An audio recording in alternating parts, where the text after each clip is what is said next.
macamnya.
Kalau dilihat kita ada membuat sebuah menu.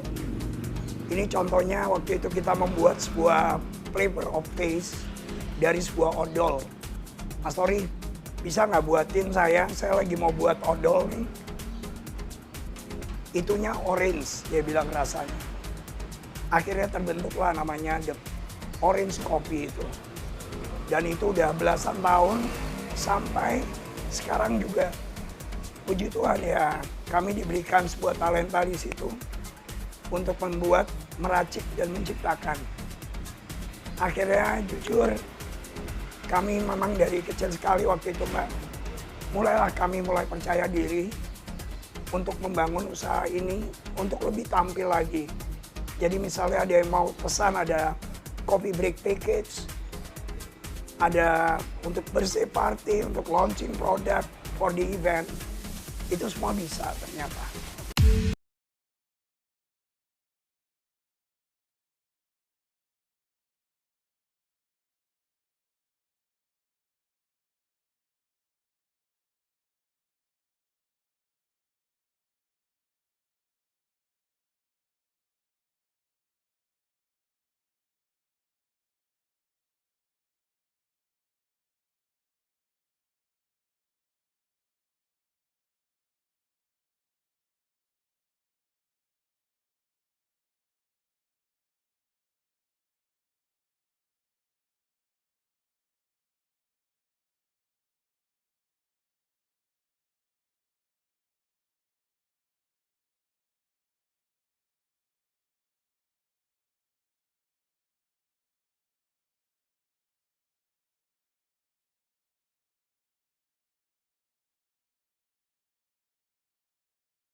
ekonominya.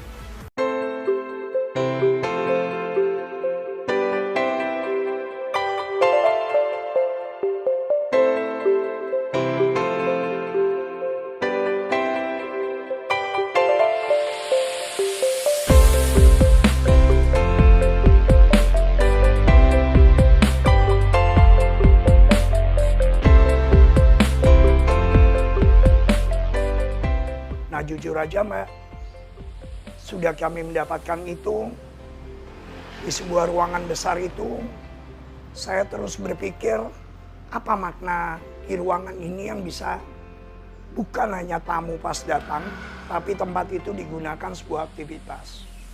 Nah, disitulah saya menerima sebuah jasa konsultan atau training for the copy of the manual, yang mana terus terang sebelumnya kami jelaskan kepada tamu kami yang ingin belajar kepada kami tidak bisa memakai mesin. Kami jujur dari dulu memang ada di manual, semuanya tanpa mesin. Itu yang sampai sekarang kita nggak hilangkan. Nah, untuk itu kami coba hari demi hari.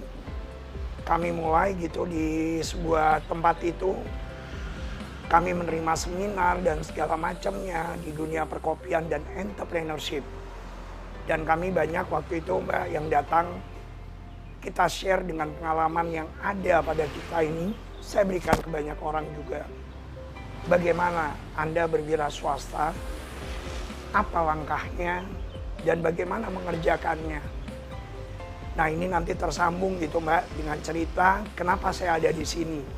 Ini salah satunya Mbak Wiwit dulu itu adalah seorang murid saya di perkopian ini. Dan dia belajar mengenai perkopian. And what is a coffee? Dan bagaimana cara membuat kopi manual itu. Dan bagaimana menciptakan sebuah cita rasa dari sebuah kopi secara manual. Yang peralatannya sangat sederhana sekali. Tidak terlalu tinggi dan semua pun bisa terjangkau di situ.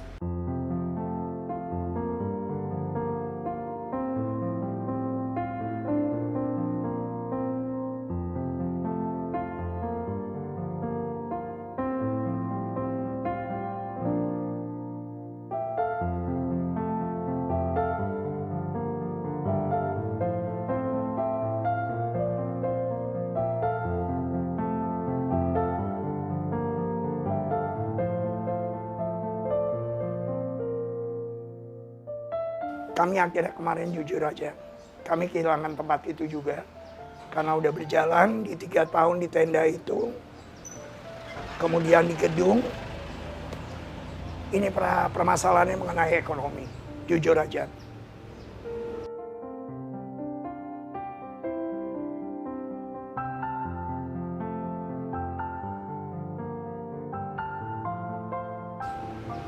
Ibarat kata, kami tidak mampu membayar. Untuk apa? Ini fair semua. Biaya kontrak yang tadinya karyawan kami 14, kami bisa potong menjadi 7. Itu berjalan udah 4 tahun yang lalu terjadi Mbak. Tapi puji Tuhan waktu itu saya banyak ditolong orang. Di situ juga, di dalam pengembangan usaha.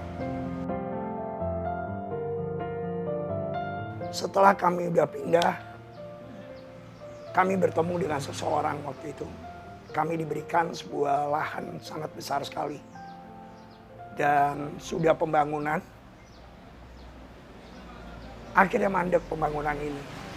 Jujur Mbak, apa yang saya cita-citakan pada saat itu, saya ingin punya sebuah sekolahan yang bisa benar-benar mengekspresikan keinginan saya kepada siapa yang ingin melanjutkan di dunia perkopian ini.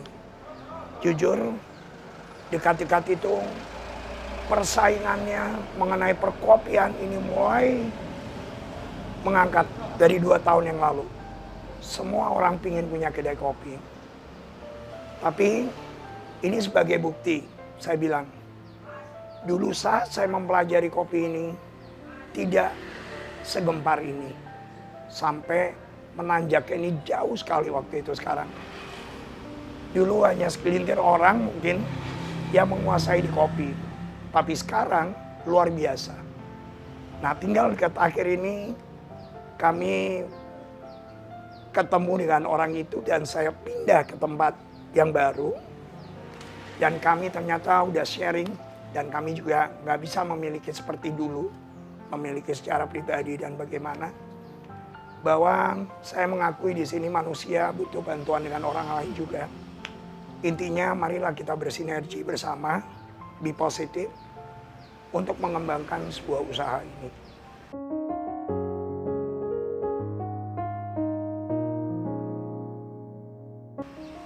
Akhirnya Desember kemarin dan Januari kami berhenti dari pembangunan.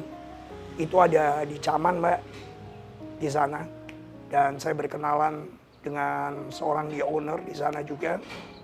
Itu namanya ada Pak Taswin di sana. Yang sangat berjasa buat saya juga pada saat kami jatuh. Tapi pada saat jatuh itu terus terang ini ujiannya banyak sekali.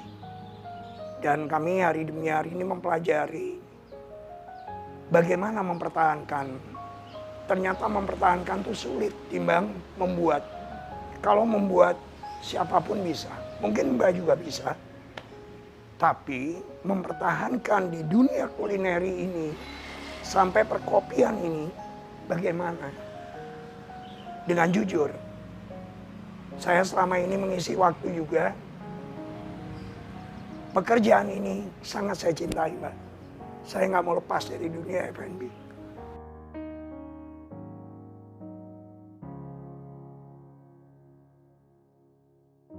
Nah, saat saya kehilangan tempat itu, yang ada di benak pikiran saya mempunyai sebuah konsep inspirasi. One for all, saya bilang gitu. Ini udah masuk dalam konsep. Dalam satu tempat, kami bisa mengerjakan apa saja. Apa saja. Orang bisa datang, bertamu. Orang bisa belajar di sana. Orang bisa mengadakan meeting package yang kita servis seperti di rumah. Itu cita-cita kami. Orang melihat nantinya mungkin ada mesin masak kopi seperti apa. Aneka macam kopi di Indonesia ini kayak apa. Ini yang saya pingin. Tapi ya belum waktunya. Belum waktunya. Kemana saya mesti berlari? Akhirnya pada bulan Januari itu ada mulai COVID di Februari. Kami mendirikan ini mengisi waktunya pakai apa sambil menunggu semuanya. Kami buka ada namanya Tori & Co. Baru 5 hari COVID berjalan, kami ditutup. Itu ada di Pondok Kelapa. Itu ada sebuah kedai kopi yang lebarnya 2 kali 1,5 meter. Akhirnya kami tutup sama sekali. Nah, setelah itu Oke, dari semua tadi, Mbak, itu pada saat saya waktu itu ke Sulawesi, Makassar, Medan, dan saya diberikan leluang waktu gitu, saya berbagi di sana. Setelah saya sambil berjalan, historical dari sebuah usaha, itu jangan pernah dilupakan. Bagi saya, itu bekal kita ternyata. Kita benar-benar berbagi dengan sepenuh hati apa yang kita rasakan dan apa yang kita dapatkan itu kita bisa lampiaskan kepada banyak orang.